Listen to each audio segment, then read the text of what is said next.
All right, so we were talking about the subatomic particles, electrons, protons, and neutrons, and the static charges that each one of them have.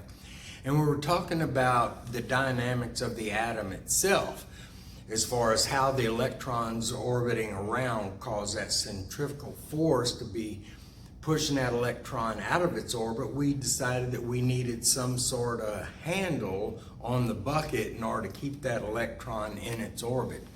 Well, folks, these static charges are all governed by a law. It's actually called the Law of Electrostatics. Now, this is a law of physics, and a lot of times we see the same thing hold up in people and personalities and stuff. And if you think about it, you get two people together that like to tell other people what to do, and you put them in a room. Well, they're not going to last very long in there. They're going to repel away from each other. But if you get somebody that likes to tell someone what to do and put them in a room with somebody that likes to be told what to do, well, they're going to suck up like big time. So it holds true that opposites attract and likes repel. And folks, that is the law of electrostatics. It simply states that two like charges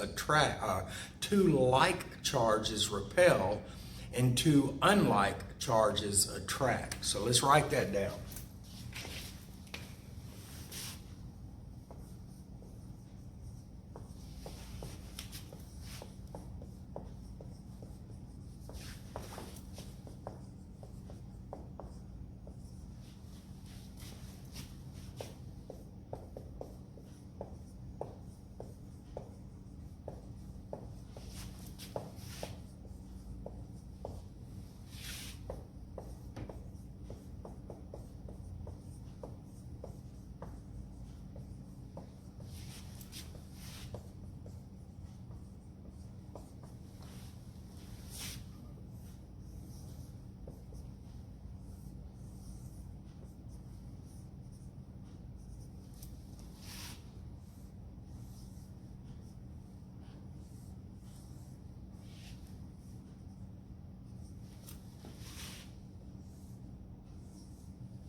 So yeah, the law of electrostatics states that unlike charges attract and like charges repel.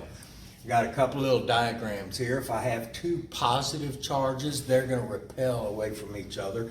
Two negative charges repel from each other. However, a positive and a negative charge attract to each other. Well, if we go back to thinking about it, the nucleus has the proton in it, which is positively charged. Now that electron, which is negatively charged, is attracted to that positive charge of that proton. Well, based on that, if we have that centrifugal force that's wanting to fling it out, and we have this force of positive and negative attraction, that's actually our hand on the handle of the bucket. So when we're looking at this, we have to realize that these two forces have to be perfectly razor edge balanced, because a little too much centrifugal force, that electron goes flying. Too much attractive force from the static charge brings that electron into the nucleus. So these two forces have to be identical in order to maintain that electron in that orbit. And folks, you got to realize everything in our world is based on this balance of keeping these atoms together. Everything, matter is made up of molecules and elements. Molecules and elements are made up of atoms, and atoms are made up of electrons, protons, and neutrons, and these two forces that are balanced together. So, we got the law of electrostatics. We want to make sure that we know that, and we want to make sure that we know the two atomic forces.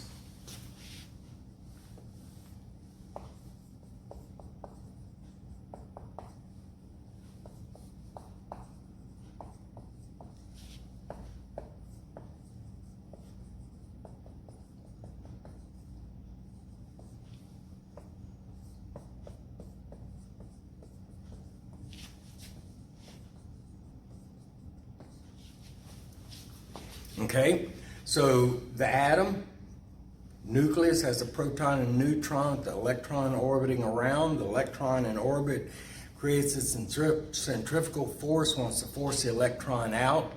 We have the static charges of the electron and the proton cause an attraction between each other. Positives and negatives, the positive proton in the nucleus and the negative electron in orbit.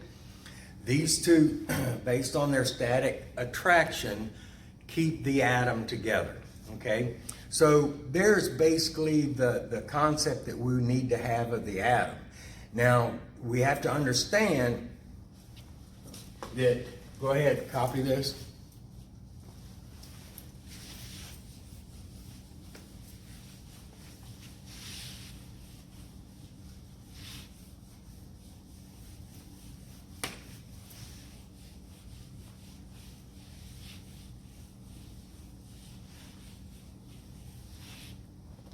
Okay, so one of the next things we need to understand is that, you know, atoms can have different numbers of electrons and protons and that sort of thing.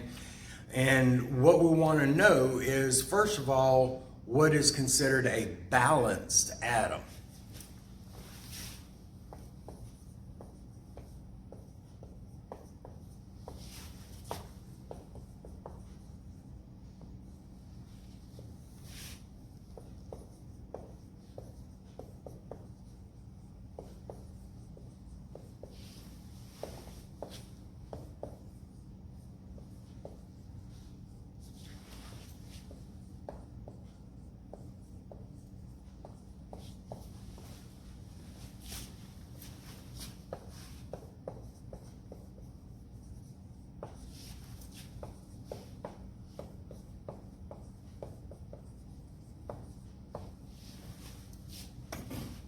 Now, even though an electron and a proton are different in physical size, the amount of electrostatic charge that they have is equal.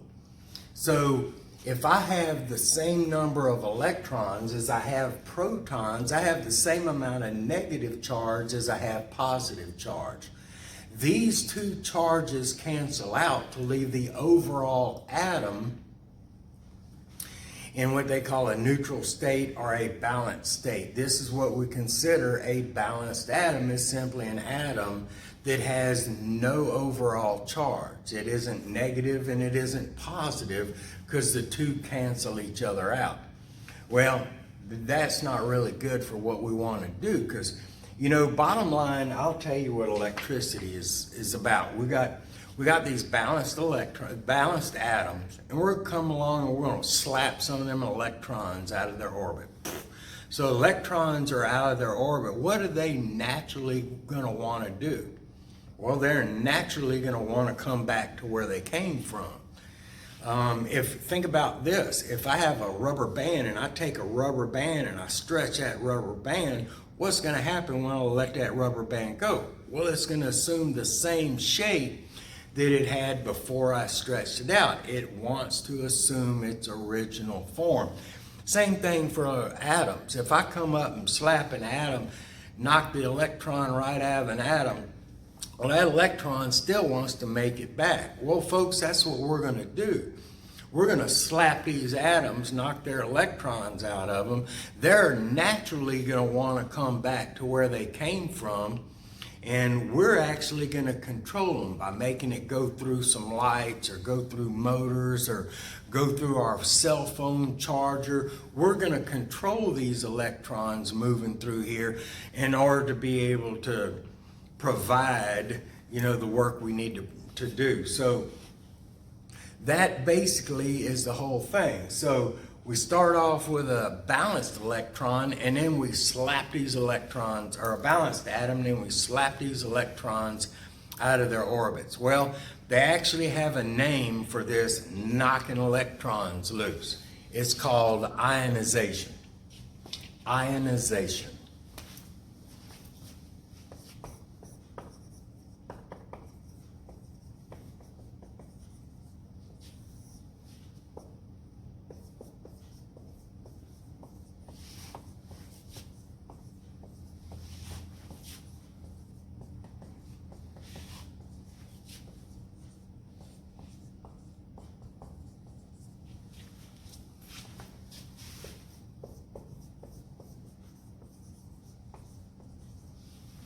Ionization is the process of gaining or losing electrons. That's us slapping electrons out the orbit, okay? Now, there's only 7 ways known to man that this happens. There's only 7 things, and folks, that's real important that you understand what these are. Now, before I list them for you, I'm going to tell you why they're important. They are physical actions that occur, heat, pressure, just different things that occur that we need to measure, and the only way that we can get an electronic signal out of these physical changes is through this process of ionization. So every sensor that we're going to come across in the field, whether it's sensing temperature, pressure, flow rates, levels, no matter what the sensor is actually sensing, it is taking a physical change and converting it into an electrical change. Well, that's what we do, and that's what we use ionization for. So if you know the factors that cause ionization, every sensing element that you come across out there in the field is going to be based on one of these, and just knowing the theory of operation of how it works helps you better determine if it's working and if it's working properly, okay? So we need to know these factors that cause ionization. Get it?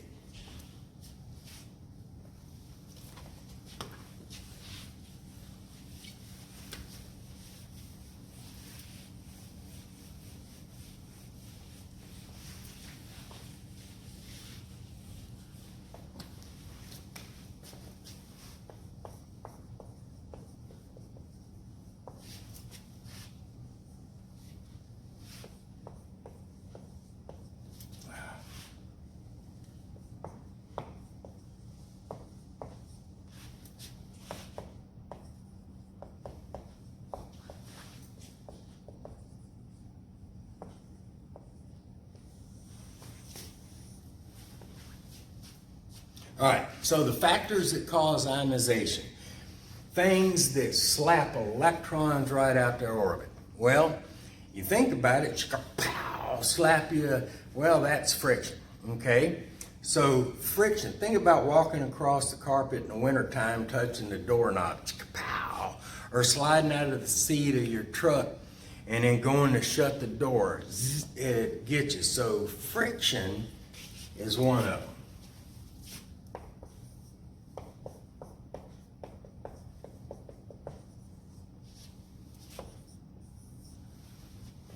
Another way to do it, not only is a slap across the face friction, but it's also creating pressure. Every electronic scale out there uses a pressure sensor. So pressure.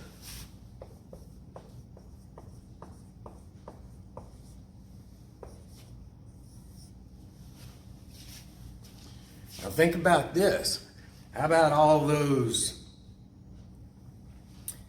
solar panels that people mount on top of their roofs and big old solar arrays out there to generate electricity? Well, what are they actually consuming? Light.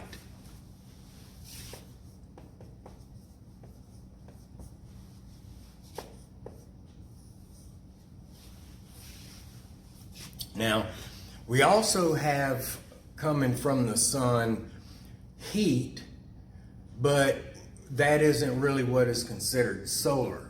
But if I heat something up, I can start boiling off electrons too. So heat is also one of those.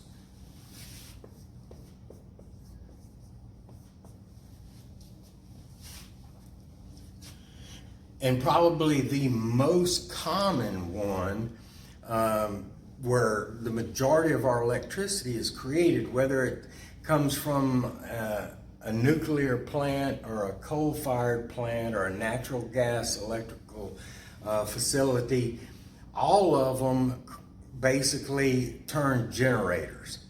Now, generators are connected to turbines, and we use pressurized steam to actually turn the turbine, to turn the generator to create the electricity. And the difference from these types of plants is actually the fuel that they use to create the heat, to generate the steam, to turn the turbine to create the electricity. But what is happening in that generator? Well, generators like the alternator in your car, their function is all based on magnetism. Magnetism.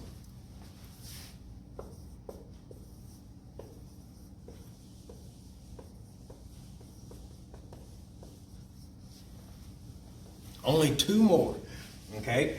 So the next most common one, and that's the one that we're going to use in DC, and we see in DC the most, and it's the one that batteries actually function on, and that is a chemical reaction.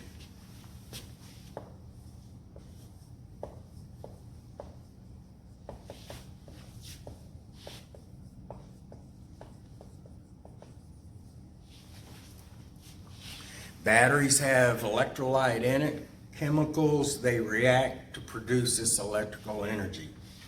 And then last but not least,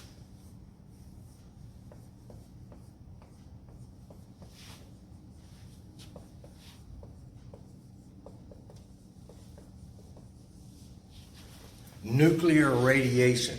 That was probably the least common. Now understand this, there is a difference between a nuclear radiation and a nuclear reaction. Keep in mind, it is chemical reaction, nuclear radiation. Gamma particles being bombarded onto a sensor. There's application for it, we'll look at it, but nuclear radiation is the seventh. So that's all 7 factors. These are the only things that known to man that will actually cause this ionization process, okay? Now, I didn't come up with this. A student actually came up with it and shared it with us, but look.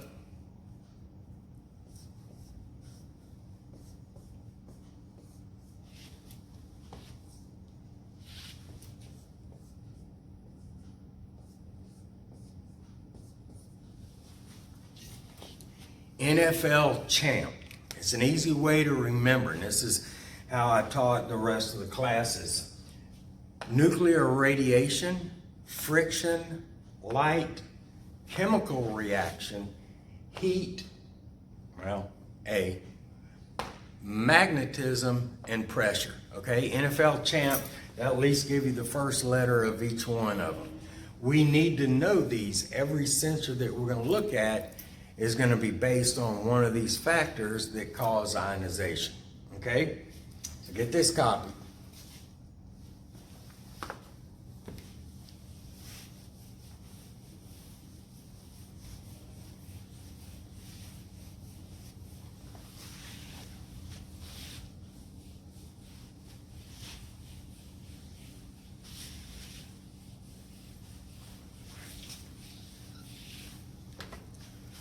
All right, so I told y'all, bottom line is we're gonna slap electrons loose from the atoms.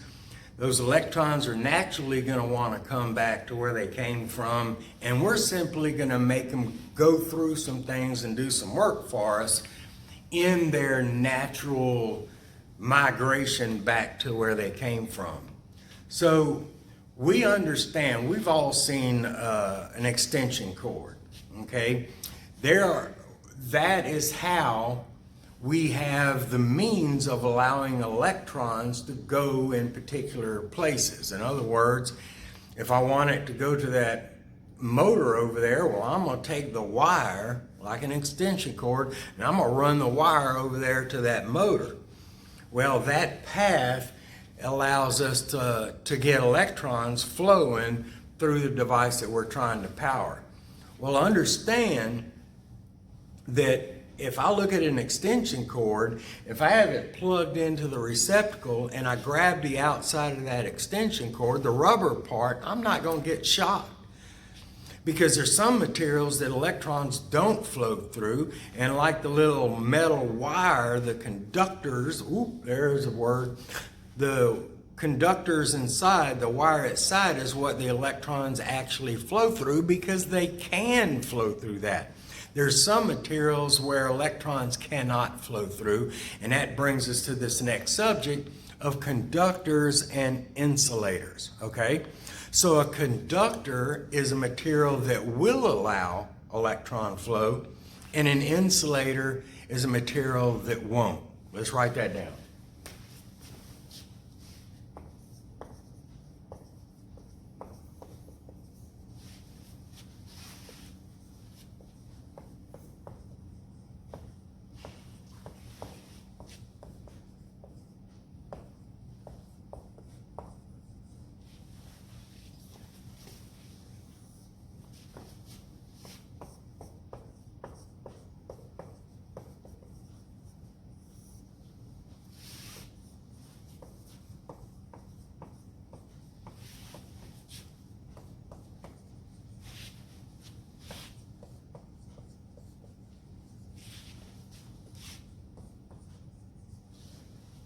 Okay, and look, I left a little space up there because I'm going to put something else up there. So conductors allow electron flow and insulators do not allow electron flow. Well, how is it that some materials do and some materials don't?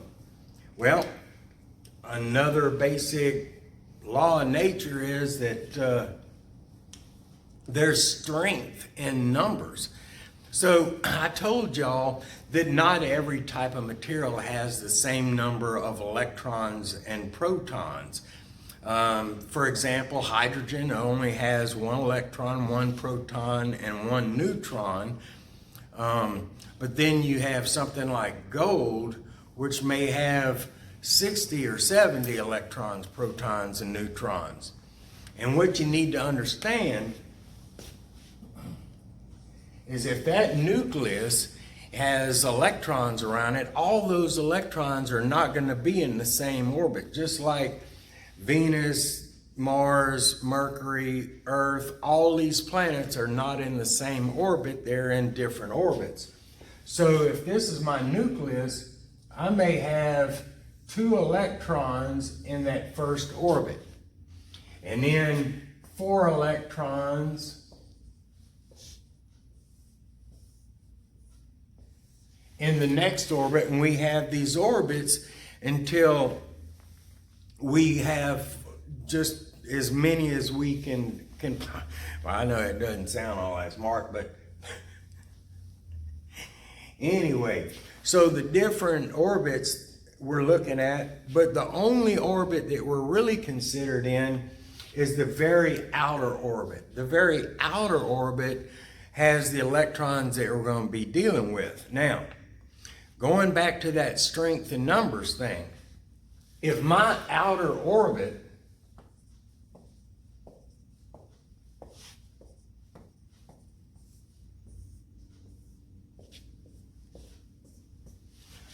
has almost a full shell, all those combined forces pulling in, it's hard to knock one of those electrons out of its orbit.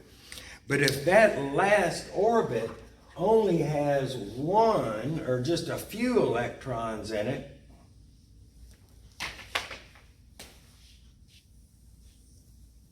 it doesn't have that combined energy of all those electrons, and it's actually pretty easy to separate that electron out of its orbit. And so electrons that are easily separated actually will flow.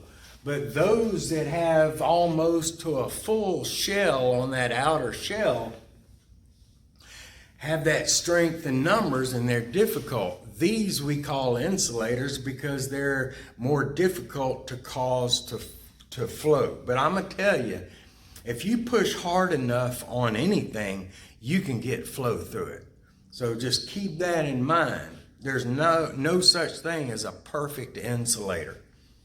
So that being said, I want y'all to know that the outermost shell of electrons is called the valence shell. The valence shell.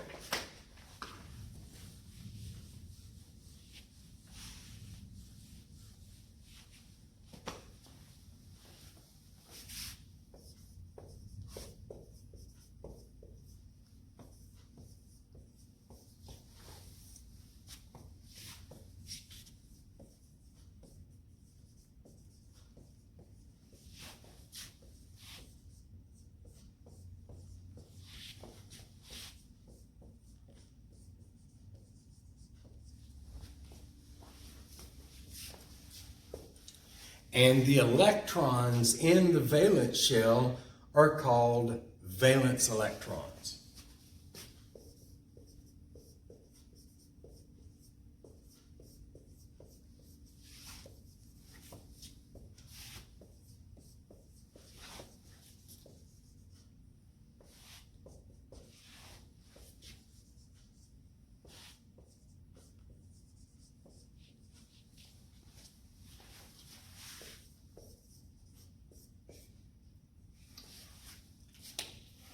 The valence shell is the outermost shell of electrons in the atom, and then valence electrons are those electrons in that valence shell. Now remember, that outer shell is the only place we're going to be slapping electrons from and that sort of thing. So the number of those electrons is what determines whether something conducts or whether something insulates. So to be considered a conductor,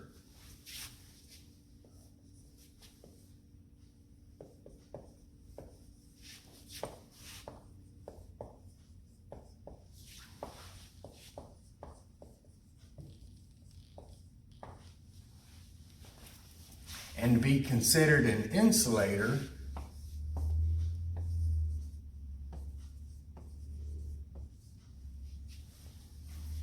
five or more. So 1 to 3 valence electrons, remember, just a few of them is easily slapped out, and then insulators will have 5 or more. Now this always generates a question. Well, I got 1 to 3, I got 5 or more, how about 4 valence electrons?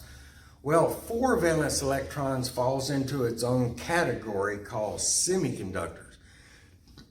That will either act as a conductor or an insulator depending on certain conditions, okay? So semiconductors we're not going to talk about. We got a couple of terms of that coming up. But conductors 1 to 3, insulators 5 or more, okay? Get this copy.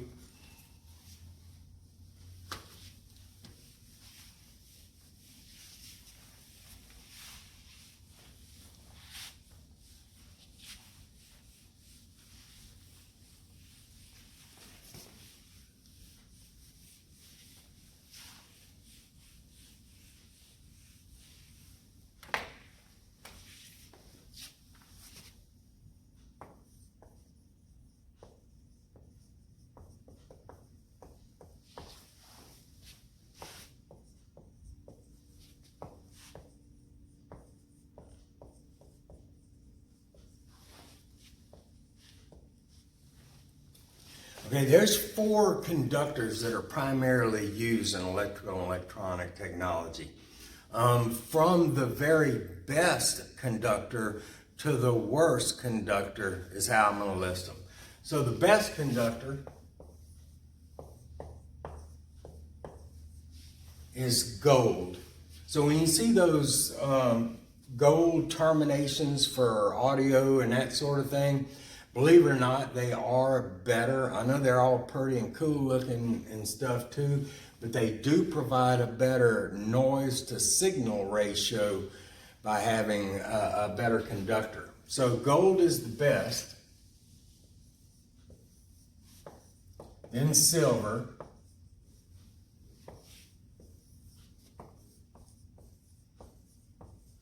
Then copper.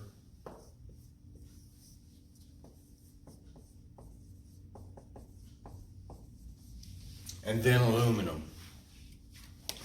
All right, so we think about these. First thing I want to tell you is all 4 of these conductors only have 1 valence electron. Well, if they all only have 1 valence electron, why is one better than the other? Well, think about this. What is the heaviest material up here? Well, yeah, gold. And the next heaviest, silver, and then copper, and then aluminum is the lightest. So if we think about that, what actually causes their weight is their mass, and their mass is based on how many electrons and protons are in each individual atom. So aluminum being the lightest, it's going to have the fewest electrons. So if the nucleus is here, you know, I may have some orbits of electrons, but aluminum will be closest to the nucleus because I have the fewest number of electrons and protons in my actual atom. And then copper being next,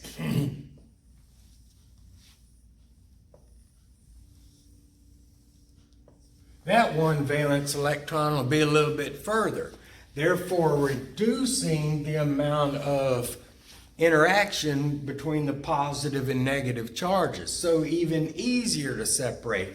And again, yeah, the next one, silver, its one valence electron may be out there, and then gold, its one valence electron way out there. So gold being the furthest away and having the less attractive force is more easily separated from that atom than this one valence electron in aluminum because it's closer to. So we have these different degrees of conductivity. Which ones are better? Well, the reason is because of the mass and where that one valence electron is in relation to that nucleus of the atom itself. Okay, so conductors and insulators. Conductors do allow electron flow, insulators don't. The difference between them is the number of valence electrons. That's the electrons in the outermost shell. The four basic, or the four commercially used conductors: gold, silver, copper, and aluminum. And the reason one is better than the other is because of the spacing or the distance of that one valence electron from the nucleus itself. Okay, so that's conductors and insulators. We're going to put a hold on it, and we'll come back here in a second.